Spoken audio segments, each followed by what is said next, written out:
Assalamualaikum dan salam sejahtera. Salam satu rumpun Nusantara. Nama saya Dr. Intan Suria binti Hamzah. Saya akan membentangkan tajuk seminar iaitu COVID-19 dan keterancaman keselamatan insan di seluruh dunia, suatu tinjauan awal. Sebagai perkenalan, pada Disember 2019, kerajaan China telah melaporkan mengenai satu kejadian kluster radang paru-paru yang tidak diketahui punca jangkitan. Ianya melibatkan masyarakat setempat di Wuhan, China. Penularan wabak ini telah membunuh banyak nyawa di seluruh dunia setiap hari. Jangkitan wabak telah menular melebihi 180 buah negara.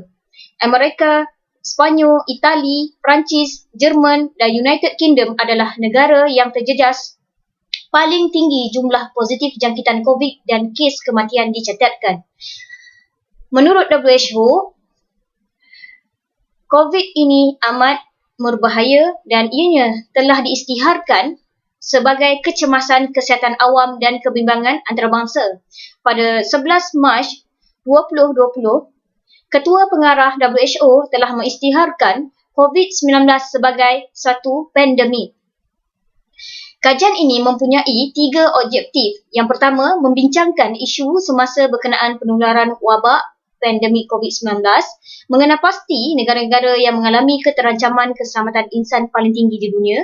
Ketiga, mengetengahkan sarangan WHO terhadap masyarakat berkenaan langkah pencegahan COVID-19 di peringkat individu, komuniti, wilayah, negara dan juga antarabangsa. Metodologi kajian ini menggunakan pendekatan kualitatif iaitu analisis kandungan dan kajian kepustakaan. Analisis kandungan diperolehi daripada data dan maklumat yang disediakan oleh WHO dan juga data terkini diperolehi daripada Worldometer dan Center for Disease Control and Prevention bagi mendapatkan angka dan statistik terkini jumlah jangkitan COVID dan jumlah pesakit yang sembuh, kritikal serta kematian di seluruh dunia. Kajian ini juga turut mendapatkan maklumat lain daripada sumber akhbar, kenyataan media, perdana di Malaysia, portal rasmi Kementerian Kesihatan, Majlis Tindakan Negara, akhbar, tempatan dan luar negara serta buku dan jurnal. Hasil kajian COVID-19 sebagai pandemik. WHO menyifatkan wabak COVID-19 sebagai pandemik kerana telah mengancam keselamatan insan dan nyawa manusia secara meluas. Wabak pandemik COVID-19 telah menyerang manusia merentasi komuniti, wilayah dan negara. Wabak ini sedang berkembang dan mengancam kesihatan dan nyawa manusia di seluruh dunia. Sehingga 17 April 2020, sebanyak 2,115,956 kes jangkitan positif COVID di seluruh dunia, manakala kes kematian telah dicatatkan sebanyak 141,820. Sehubungan itu juga, sehingga 25 April 2020, sebanyak 773,408 kes telah sembuh. Berikut merupakan antara statistik COVID-19 seluruh dunia sehingga 6 Mac 2020 dan juga ini perbandingan 15 Mac 2020. Berikut merupakan tren jangkitan positif COVID-19 dan jumlah kematian daripada Januari hingga 16 April 2000. Jika kita lihat daripada Januari hingga Februari adalah mendata. Namun begitu, masuk awal Mac, peningkatan terhadap jangkitan positif COVID-19 dilihat semakin meningkat dan sehingga pertengahan Mac ianya meningkat sangat mendadak sehingga ke April. Seterusnya begitu juga dengan tren kematian bermula pada Januari adalah mendata sehingga Februari. Kemudian apabila memasuki Mac dan sampai akhir Mac, kematian tinggi telah dicatatkan di seluruh dunia dengan mencatatkan negara Amerika sebagai negara yang paling tinggi positif jangkitan dan juga kematian dicatatkan. Seterusnya diikuti oleh negara Sepanyol, Itali, Perancis, Jerman, UK, China dan sebagainya.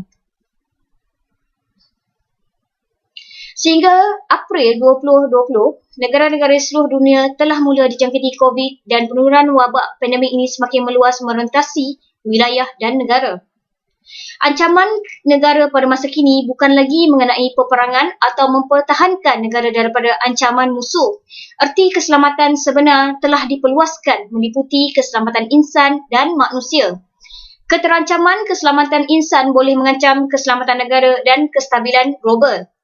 Buktinya dapat dilihat apabila jangkitan dan penularan wabak COVID-19 di mana jangkitan ini pertama kali dikenal pasti di Wuhan pada tahun 2019 iaitu di negara China, dan sejak daripada itu wabak COVID telah tersebar ke seluruh dunia.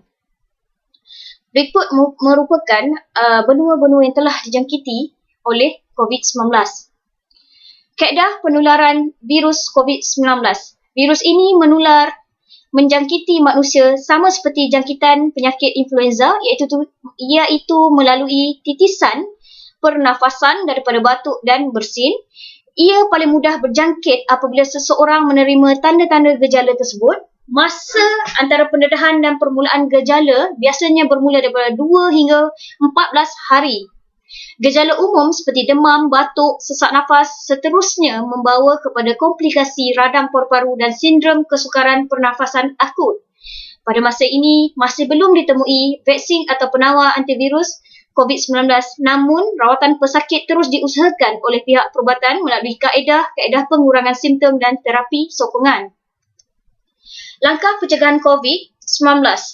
WHO telah memberikan saranan langkah-langkah pencegahan untuk menjadi panduan masyarakat dunia, iaitu pertama, kerap kali membasuh tangan menggunakan air dan sabun, kedua, menutup mulut apabila batuk, ketiga, memakai mask apabila keluar dari rumah, keempat, mengekalkan jarak dari orang lain, iaitu jarak sosial berukuran 1 meter, terutamanya mereka yang tidak sihat. Kelima, pemantauan dan pengasingan diri selama 14 hari bagi mereka yang disyaki dijangkiti atau baru pulang daripada wilayah atau negara lain, kuarantin. Langkah pencegahan seterusnya, melakukan sekatan perjalanan, kuarantin, pengasingan diri, penangguhan acara dan pembatalan aktiviti yang melibatkan berkumpul secara ramai dan penutupan kemudahan-kemudahan awal seperti sekolah, universiti, kedai, taman rekreasi, sektor pekerjaan dan sebagainya. Langkah ini telah diambil oleh beberapa negara seperti kuarantin di Hubei, China, lockdown di seluruh negara Itali, Sepanyol, Perancis, Republik Czech dan Jerman. Penutupan sempadan dalam negara dan sekatan terhadap pergerakan keluar masuk dari luar wilayah. Seterusnya, melakukan saringan di lapangan terbang dan stesen kereta api. Berikut merupakan langkah-langkah pencegahan yang disarankan oleh WHO untuk setiap negara dan juga antarabangsa. Kesan, sekolah dan universiti telah ditutup dan dianggarkan melibatkan sekurang-kurangnya 115 buah negara yang menjejaskan lebih daripada 16 bilion pelajar. Berlaku kekurangan bekalan makanan dan keperluan asas bencana seperti mask, hand sanitizer dan tisu kerana berlaku situasi pembelian panik. Turut berlaku penyebaran maklumat palsu di media sosial, ancaman nyawa, ketakutan, gangguan emosi, panik dan salah faham. Seterusnya berlaku insiden xenofobia dan perkauman seperti rasif terhadap orang Cina dan orang Asia Timur seperti mana yang pernah berlaku selepas pengumuman 11 September yang di mana Islamofobia, Islam dilabelkan sebagai teroris menganas. Seterusnya, berpotensi meningkatkan pergolakan jenayah, kemurungan, tekanan dan keganasan sosial. Seterusnya, gangguan sosioekonomi global yang teruk di setiap negara dan dunia. Untuk masa akan datang, semua negara akan terus berusaha dan perlu masa untuk membangunkan kembali ekonomi negara. Kesimpulan, keselamatan kesihatan adalah dimensi terpenting dalam kehidupan manusia kerana kesihatan yang baik akan meneruskan kelangsungan hidup, menjamin kesihatan dan martabat manusia serta kestabilan negara. Wabak COVID-19 telah mengancam keselamatan kesihatan dan nyawa manusia di seluruh dunia. Wabak ini telah tersebar melalui manusia dan keadaan masa kini masih dalam bahaya. Masyarakat perlu memainkan peranan bagi membantu membendung penularan wabak COVID-19 dengan mengikuti saranan WHO, saranan pemerintah ketetapan di negara masing-masing seperti patuh perintah kawalan pergerakan atau lockdown, saling membantu, bersatu hati, menjaga jarak sosial dan terus memberi semangat kepada masyarakat negara dan dunia. Kita pasti menang dalam memerangi wabak COVID-19 ini. Sekian, terima kasih. Assalamualaikum.